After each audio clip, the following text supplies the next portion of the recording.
الخير أو صباح الخير على حسب التوقيت اللي انت بتشوف فيه الفيديو. النهاردة فيديو جديد يخص الشاشات الاندرويد، وبالأخص الشاشات اللي هي ال FYT زي شاشات الوينكا.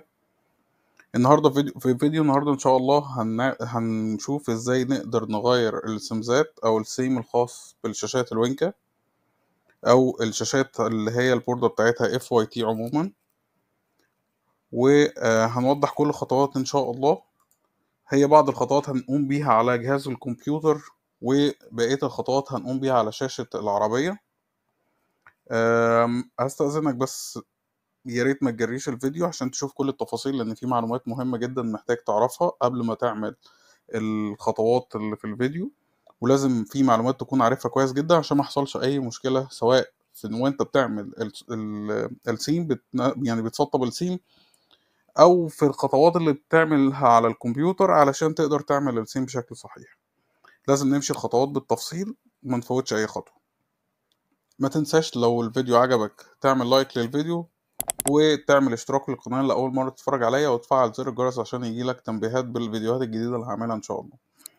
قبل ما نبدأ الفيديو سريعا حابب بس اوضح معلومة. انا للأسف 74% من الناس اللي بتتفرج على الفيديوهات للأسف مش بتشترك في القناة. مش عارف هل المحتوى مش عاجبها او ايه، فياريت الناس تشاركني في الكومنتات التفاصيل اللي محتاجين نعدلها ان شاء الله، والناس يا ريت ما تنساش تشترك في القناه. خلينا يلا نبدا بالخطوات سريعا. اول خطوه هنكون محتاجينها هو ان احنا يكون معانا فلاشه، وتكون متفرمطه او الفورمات بتاعها على فات 32. دي معانا فلاشه هنعمل لها فورمات. الفورمات ده هنختار منه فات 32 اي مساحه، بس هي يفضل تحت ال 16 جيجا، وهندوس ستارت. اوكي. وبعد ثواني هيكون الفورمات خلص كده، الفلاشة جاهزة ان احنا نقدر ننزل عليها السمزات علشان نسطبها على الشاشة. طيب الخطوة التانية هي ايه؟ هسيب لكم لينك في الديسكريبشن موجود فيه السمزات كلها اللي موجودة، دول حوالي حاجة وعشرين سيم. اشكالهم يعني انا حاولت انقي الاشكال اللي تكون لطيفة شوية. ده عينة من السمزات اللي موجودة، صور ليها. ده الشكل اللي بيكون ظاهر في الشاشة. يا ريت برضو تقولوا لي رأيكم، هل السمسات دي محتاجين ان احنا نعدل فيها ايه، علشان برضو المرة الجاية ان شاء الله لما ننزل بقية السمسات نحاول نراعي كل الأذواق. وهي كذا شكل وكذا لون، في أشكال كتيرة، دي عينة منها، وإن شاء الله في سمسات تانية برضو هننزلها. نروح بقى للخطوات. هندخل على اللينك، هنلاقي السمزات موجودة. هنضغط على الثلاث نقط اللي على اليمين دي، وبعد كده نختار داونلود. بعد ما تنزل عندنا على الجهاز هنروح بقى في الفايل اللي فيه السمزات. انا عامل لها اوريدي كده كده موجودة عندي، فخلينا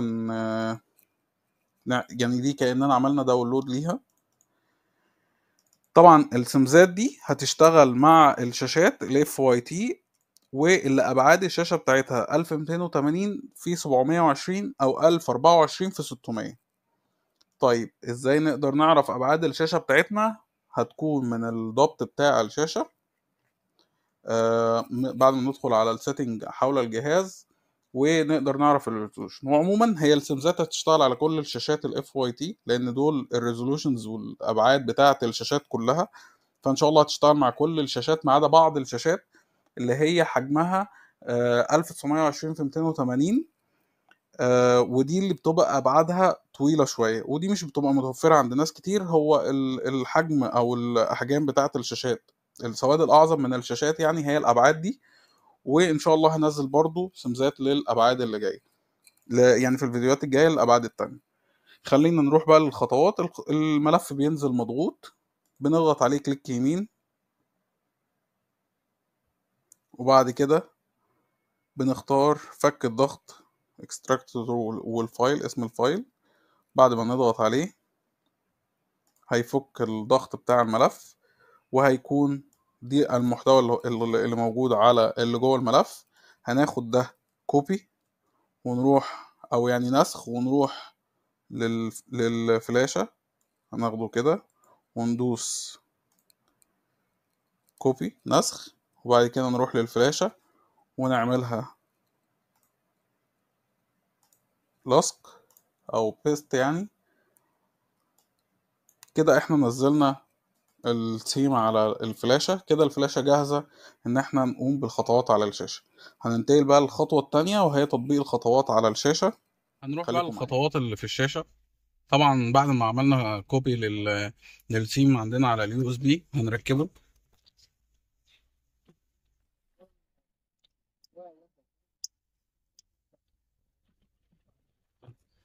ومجرد ما ركبنا اليو اس بي في الشاشة، تمام، بعد ما ركبه جالنا الرسالة دي على طول. مجرد بس هندوس ستارت، الشاشة هتقفل وترجع تشتغل تاني.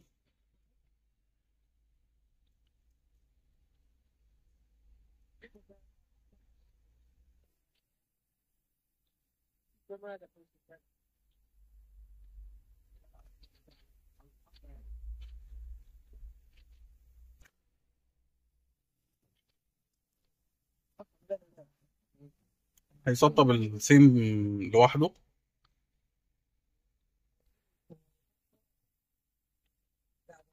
كده هو خلص وبيقول لنا ان احنا نشيل الفلاشة. مجرد ما نشيل الفلاشة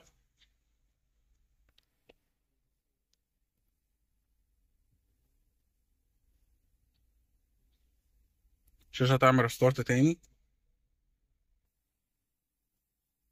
قد قامت الصلاة قد قامت الصلاة.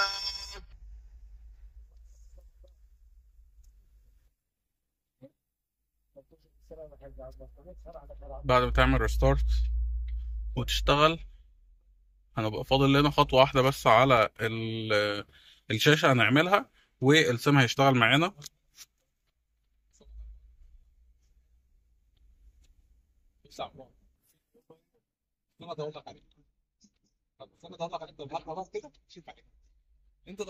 ده السيم اللي احنا منزلينه. نقدر طبعا نغيره في اي وقت. ان احنا ندخل على السيتنج، بعد كده فاكتوري، ندخل الباسورد 3368، دوس كونفيرم، وهننزل تحت لغاية ما نلاقي حاجة اسمها هوم لانشر. هندوس عليها هيظهر لنا كل السيمزات اللي احنا منزلينها. ده اكتر من سيم احنا منزلينه، اشكال مختلفة.